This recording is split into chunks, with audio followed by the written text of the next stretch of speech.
Hola amigos, hoy vamos a ver los reinos cristianos en la península ibérica. Para ello es importante conocer cuándo llegan los musulmanes a la península ibérica, porque fueron sus enemigos. En este caso, en el 711, Musa y Tarik lideran la conquista musulmana de la península ibérica, quedando solo unos reductos, tanto en la cordillera Cantábrica como en los Pirineos.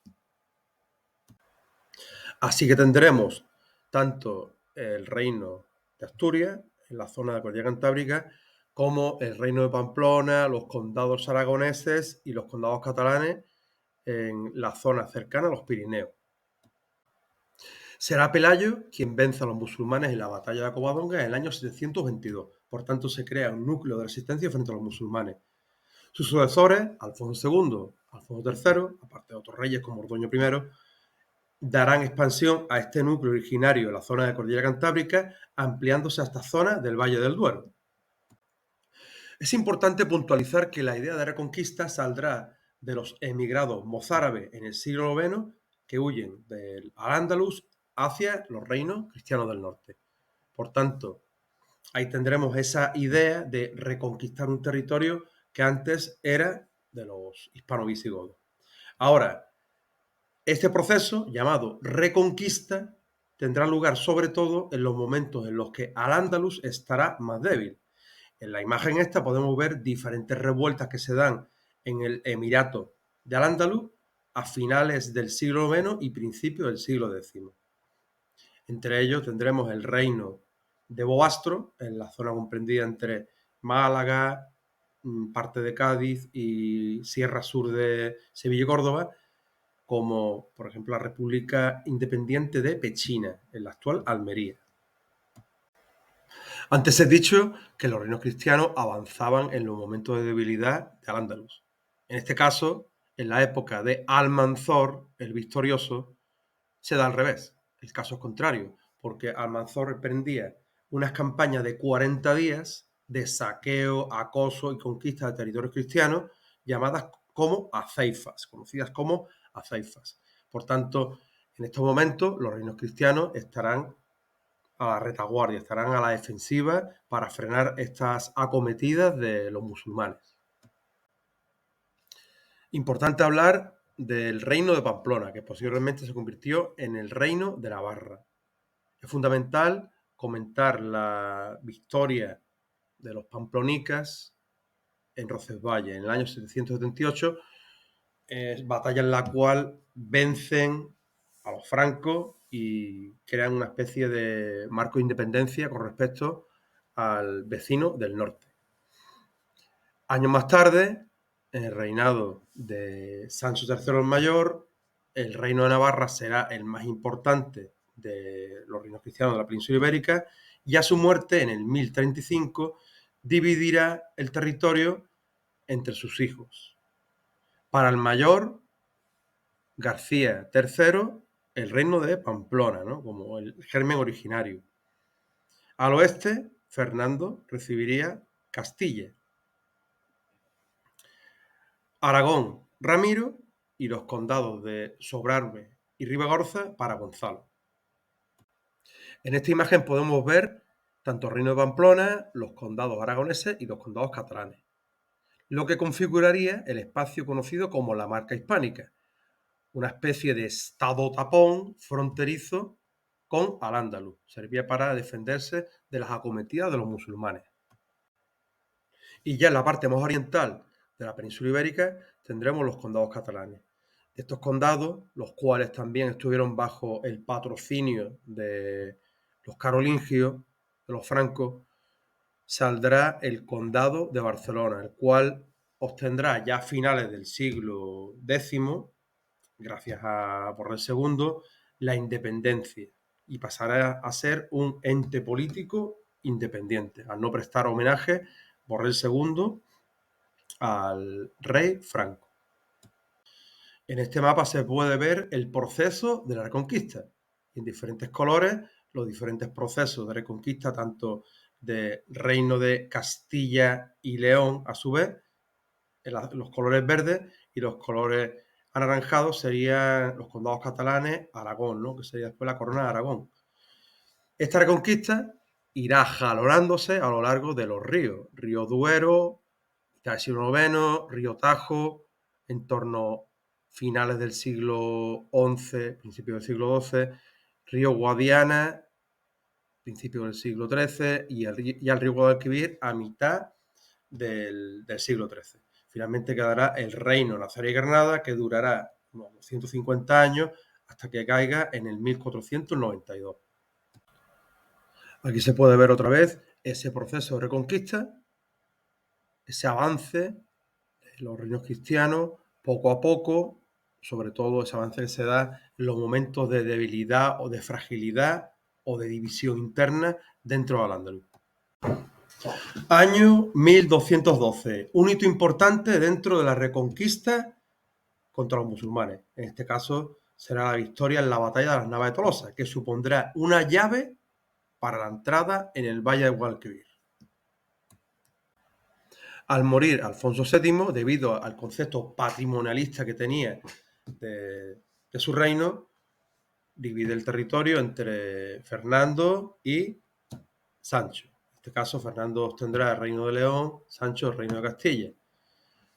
Esta división terminará uniéndose otra vez de nuevo en la figura de Fernando III el Santo, que conformará ya de forma indisoluble el reino de Castilla y León.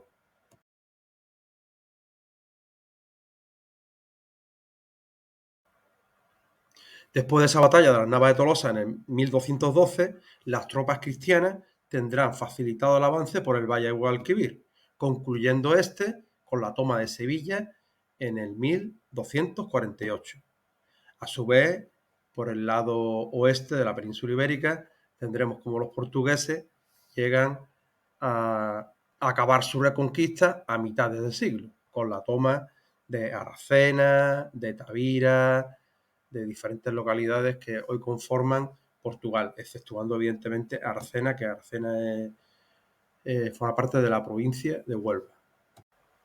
Después de la conquista del Valle de Guadalquivir, quedará ese reducto musulmán conocido como el Reino Nazarí de Granada, que durará unos 250 años por diferentes causas que después comentaré.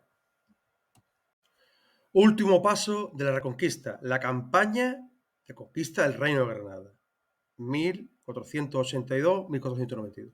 Para ello tenemos una justificación ideológica, que fue la bula del Papa Sixto IV.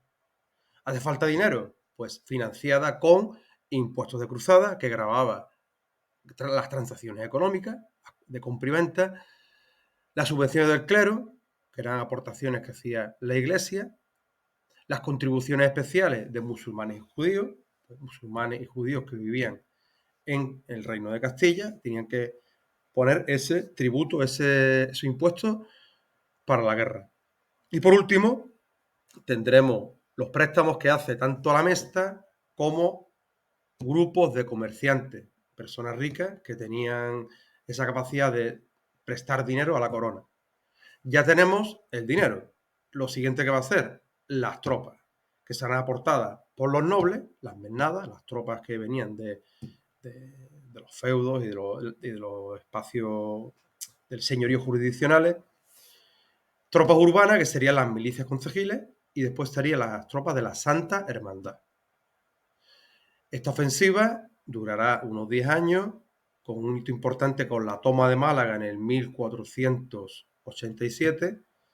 Finalmente, el 2 de enero de 1492, ya se rinde Boabdil y acaba el reino nazarí y Granada. Como factores desfavorables para la conquista por parte de los reinos cristianos sería la orografía, un territorio que corresponde a los sistemas montañosos de las cordilleras béticas, así que siempre un espacio que es de más altitud, con un espacio más escarpado, con más montañas, siempre para el que quiere conquistar es más difícil, sobre todo en aquella época. Otro factor sería las numerosas fortificaciones, en torno a unos 60 castillos y torres vigías. Y además un territorio muy poblado, mucha población joven, con capacidad de luchar, de coger las armas. ¿Como factores favorables para la conquista de los reinos cristianos? ¿Cuáles eran?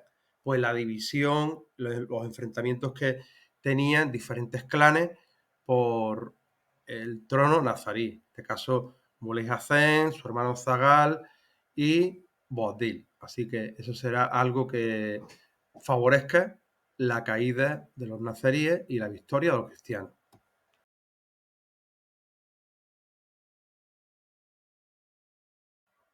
Para la conquista será fundamental el empleo de armas de asedio, como el trabuco de contrapeso, la escala, la torre de asalto y también el empleo de armas de fuego, como la bombarda, la espingarda y el ribadoquín. Por tanto, con estas nuevas armas, esta nueva ofensiva de cerco, acoso y derribo, las ciudades musulmanas, las ciudades nazaríes, irán cayendo poco a poco en manos de los reyes católicos. Unos años después, los reyes católicos conquistan o finalizan la conquista de las Islas Canarias. Sería en el año 1496, con la batalla de Acentejo. Así que se domina también ese espacio insular que conformará ya parte del Reino de España. Ya tenemos formado nuestro país, ya tenemos formada España. Debido al matrimonio entre Fernando de Aragón e Isabel de Castilla, se unirían Castilla y Aragón. Años más tarde, lo que antes hemos comentado, con la toma de Granada el 2 de enero de 1492. La llegada de los españoles tanto a América como a las Canarias. A su vez, la conquista e integración o anexión de Navarra a principios del siglo XVI, en el 1512. Y por último, sería reseñable hablar de la toma de Melilla en el 1497 y diferentes plazas norteafricanas que servirán para controlar los ataques berberiscos de las poblaciones del norte de África hacia costas españolas. Conforme los cristianos vayan conquistando territorio, un proceso posterior será el de la repoblación. Esta estará pautada en diferentes momentos, será de diferentes formas. Tendremos la presura, la repoblación concejil, la repoblación de las órdenes militares y los repartimentos, que veremos ahora a continuación. Pero en esta imagen vamos a ver cómo ha ido evolucionando, sobre todo en la zona geográfica. La presura ocuparía la zona del Valle del Duero y zona de Cataluña. La siguiente de la repoblación concejil sería zona del Tajo y también el Valle del Ebro. La de las órdenes militares, Valle del Guadiana, también zona cercana del Tajo, sobre todo la zona portuguesa, y zona del Júcar. Y ya por último, la zona sur y levante peninsular. Los tipos de repoblación, tendremos la presura o aprisio, que sería la ocupación por parte de los campesinos de tierra deshabitada, a razón de lo que podía arar un buey por día y por persona que conformaba la familia. ¿Dónde se dio esto? La zona del Valle del Duero y la zona de Cataluña. Siglo IX, X más o menos. Años más tarde, ya en el siglo XI-XII, tendremos la repoblación concejil, que venía de los concejos, de los ayuntamientos. El rey otorgaba un fuero o cartapuebla, por tanto se crea un organismo municipal del cual vendrá después la repoblación. Esto se dio en la zona del Valle del Tajo y Valle del Ebro. En tercer lugar, la repoblación basada en las órdenes militares, a través de las encomiendas. Esta repoblación se dio en un lugar pues, más conflictivo, de contacto con los almohades, con grupos de musulmanes más fervorosos, más fervientes, que tenían un acto en combate bastante valeroso. Por tanto, hacía falta gente aguerrida y en este caso se decidió dar la repoblación de este territorio a las órdenes militares. ¿En qué sitio? En la zona del Valle de Guadiana y del Júcar. Y por último estarán los repartimentos. Sería ya lo último, ya del siglo XIII en adelante, sí, bueno, más bien siglo XIV-XV. Se establecen los donadios, que eran un tipo de repartimento en los cuales se obtenía tierra en función de la participación en la conquista y también de el grado de importancia en esa conquista. Por ejemplo, un caballero, un noble, recibía más tierra que un soldado a pie, que un peón. Esto se dio en la zona del Valle de Guadalquivir, sur y levante. Aquí tenemos la sociedad de la época, que sería la sociedad feudal. Esta sociedad estaba marcada por la teoría de los tres órdenes de Adalberón de Laón, en el cual estaba el orden de los que guerreaban, que sería la nobleza, de los que rezaban, que sería el clero, y de los que trabajaban, que serían los campesinos, ¿no? En la cúspide estaría el rey, evidentemente. La sociedad es una sociedad basada en la sangre, basada en el nacimiento, con los privilegiados, el grupo de noble y clero, y los no privilegiados, que serían el resto, campesinado, los burgueses y diferentes grupos minoritarios. Una de estas minorías serán los mudéjares, los musulmanes que vivían en territorio cristiano, y sobre todo se concentrarán en la corona de Aragón, básicamente. Otra de las minorías serían los judíos sefardíes, que estuvieron en la península ibérica hasta su expulsión en el 1492. Pues nada, amigos, espero que este vídeo os haya gustado, os haya servido para conocer un poquito más los reinos cristianos de la península ibérica. Y nada, si te ha gustado, dale a like y nos vemos en otra ocasión.